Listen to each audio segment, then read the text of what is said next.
থাকতে আর কাকে বলবো বলতো? আমি জানি তোর এখন অনেক রেট, কিন্তু ছোটবেলা থেকে এই পাড়ায় বড় হয়েছিস, আমাদের জন্য তো একটা ফিলিংস আছে, সেটা তো সত্যি। আমার শরীরটা ভালো লাগছে না, আমি বাড়ি যাবো। ঠিক আছে ঠিক আছে, তোকে আটকাবো না, তুই যা। ওরা রবীন্দ্র জয়ন্তীর কথাটা মাথায় রাখিস। আরে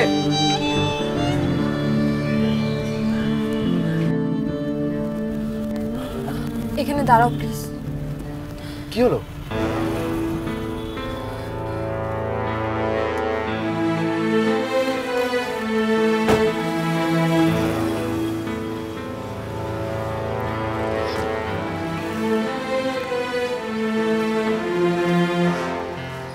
কি হয়েছে পুপে? আমাকে এখানেই ছেড়ে দাও দি, আমি একাই চলে যেতে পারবো। কিন্তু কেন? আমার অপরাধ বোধের বোঝাকে তুমি আর বাড়িও না, প্লিজ চলে যাও।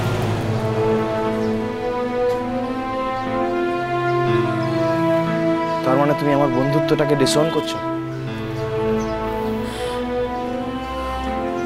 ওইভাবে বলো না দি, প্লিজ। কথা ছিল তোমার সব অ্যাংজাইটি, সব দুঃখ তুমি আমার সাথে শেয়ার করবে।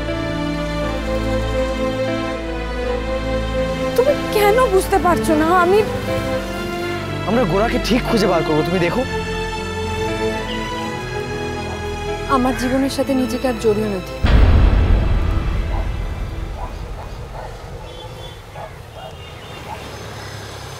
তার মানে তুমি আমার বন্ধুত্বের উপর আর ডিপেন্ড করতে পারছো না? আমি কিছু বুঝতে পারছি।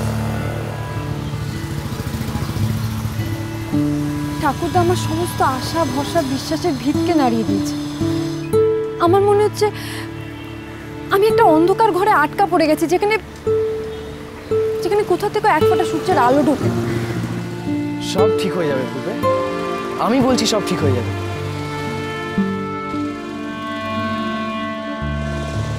তোমাকে কষ্ট পেতে দেখলে আমি কিছুতেই ভালো থাকতে পারি না পুপে। এই কথাটা যে কেন তুমি বুঝতে পারো না।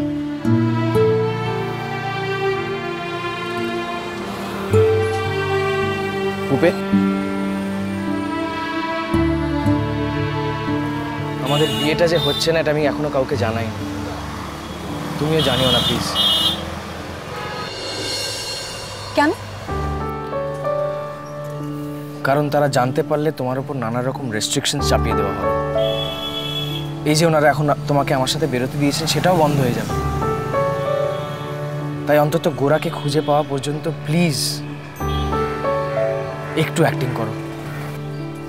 বাড়িতে যাতে আর নতুন করে কোনো প্রবলেম না রাইজ করে সেটার চেষ্টা করো। একটু সবার কথা শুনে চলার চেষ্টা করো কিছুদিনের জন্য।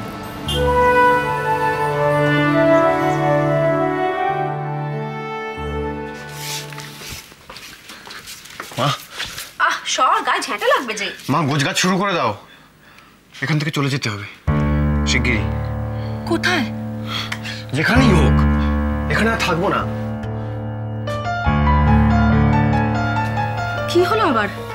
আমি পারবো না, এখানে থাকতে পারবো না, ওরা আমি কিছু ভুলতে দেবে না। তোরা কোথায় যাচ্ছিস? বাড়ির খোঁজ করতে।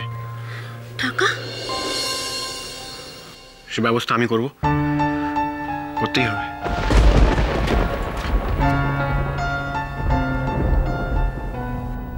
হ্যাঁ বাপিদা, আমি গোরা বলছি। না, আমি তো এখন এখানেই বাড়িতে, দুদিন হলো এসে গেছি।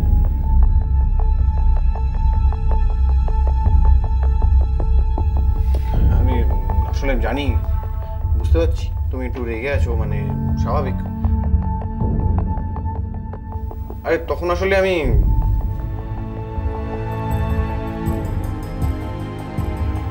হ্যাঁ বাপিদা, আমি বুঝতে পারছি অন্যায় হয়েছিল ডেফিনেটলি।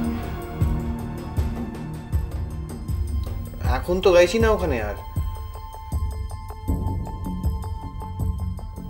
না না বাপিদা, প্লিজ আমার কথাটা একবার শোনো, মানে একবার দেখা করবো তোমার সঙ্গে।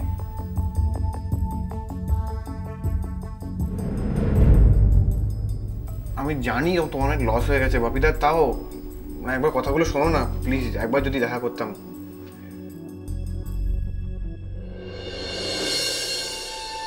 প্লিজ একটা চান্স দাও না একটু, যদি তুমি যখন বলবে আমি চলে আসবো, একটু বলো না প্লিজ বাপিদা।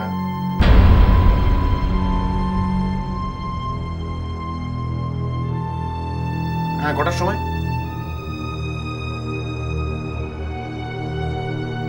আচ্ছা, তোমার অফিসে তো? Thank you বাপিদা।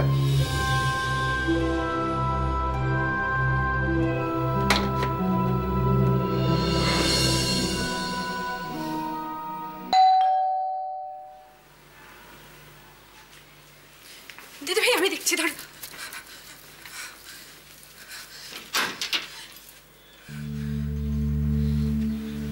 কি রে, তুই একা? হ্যাঁ, কি হলো পুপে? আমি তো একটা প্রশ্ন করেছি। কি হলো? মায়ের কথার জবাব দিচ্ছিস না যে? প্রশ্নটা না জানলে উত্তর দেবো কি করে বলো তো বড় মা? তাহলে সেটা বল, বল যে প্রশ্নটা বুঝতে পারিসনি। তুই তো গেলে প্রদীপ্তর সঙ্গে, একা ফিরে এলি কেন? ভয় পেও না মা, তোমার সোনার তরীর মোমের পুতুলকে প্রদীপ্ত রাস্তায় ছেড়ে দেয়। এই জেলখানার দরজা অব্দি এগিয়ে দিয়ে গেছে। আহ পুপে, এ আবার কি কথা বলার ধরুন? দিদি ভাই তুমি দেখো, দেখো আদর দিয়ে আল্লাহ দিয়ে প্রশ্রয় দিয়ে কি মেয়ে তৈরি করেছো, নিজের চোখে দেখো। ছি। আচ্ছা পুপে, পরিষ্কার করে বলবি প্রদীপ্ত কোথায়? আমি কি করে জানবো বলো তো বড় মা? ও আমার বাড়ি অব্দি পৌঁছে দিয়ে গেছে, শুধু এটাই বলতে পারি আমি। ও বাড়ির মধ্যে ঢুকলো না কেন? হ্যাঁ, যদি এতই দরকার ছিল তাহলে বলতে পারতে, হাজিরা দিয়ে যেত।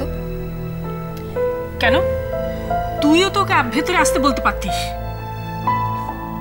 কেন বলবো? আমার তো দরকার ছিল না কোনো।